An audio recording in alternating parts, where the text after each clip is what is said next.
There are many Star Wars limited series on Disney+. Not all of them have been popular. So far, Obi-Wan Kenobi was the biggest hit with viewers, and although I'm wary of being reductive about the reasons why, and wary of trying to reduce the appeal of the show to a formula, I believe it could be helpful to discuss what this show did right that some of the other shows did not do. Not to say that they did it wrong, not at all. Let's just analyze. The show had a strong connection to the original Star Wars movies through the character of Obi-Wan, who was played by Alec Guinness in the first trilogy of films. Ewan McGregor played him in the second trilogy. The second trilogy wasn't as well received in my view because it wasn't as good, but the acting was stronger. Now, Ewan McGregor's portrayal of Obi-Wan destroyed the performance by Alec Guinness. So should we really be surprised that audiences wanted to watch Ewan McGregor play the role again? Let me discuss a Star Wars limited series that I've not watched yet, The Acolyte. I understand it was big budget, had high production values, but didn't do well with audiences. Now, I watched the first 20 minutes or so of the first episode. There was a battle between two female Force users, which was very well executed, and then I watched about 10 minutes of the next scene, which had puppets on screen. I didn't continue watching. Although the opening fight scene was well executed, I didn't know who these characters were. They were not in the Star Wars movies. Another example of this, Rogue One. Feature film, not a limited series, but the same principle applies. The movie made $1 billion, I realize, but I fell asleep during parts of the movie, and I only enjoyed the scenes with Darth Vader and director Krennic. But Darth Vader is always intriguing to watch, and the acting by Ben Mendelsohn as Director Krennic is charismatic.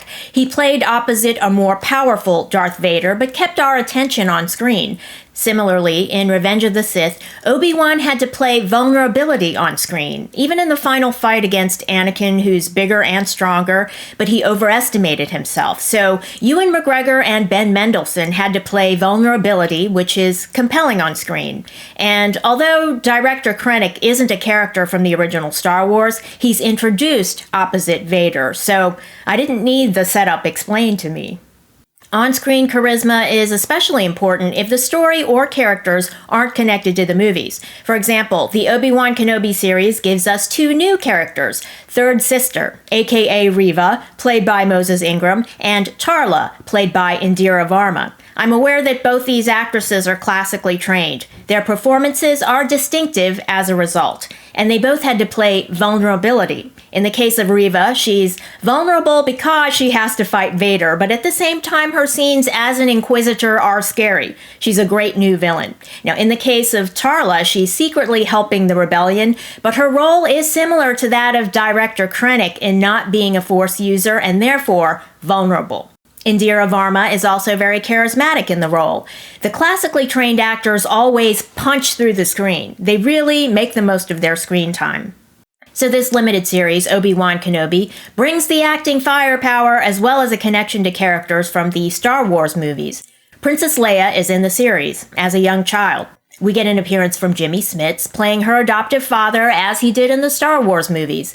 Hayden Christensen appears as Vader in the final fight, acting through a damaged mask, and we finally get his take on the beef with Obi-Wan.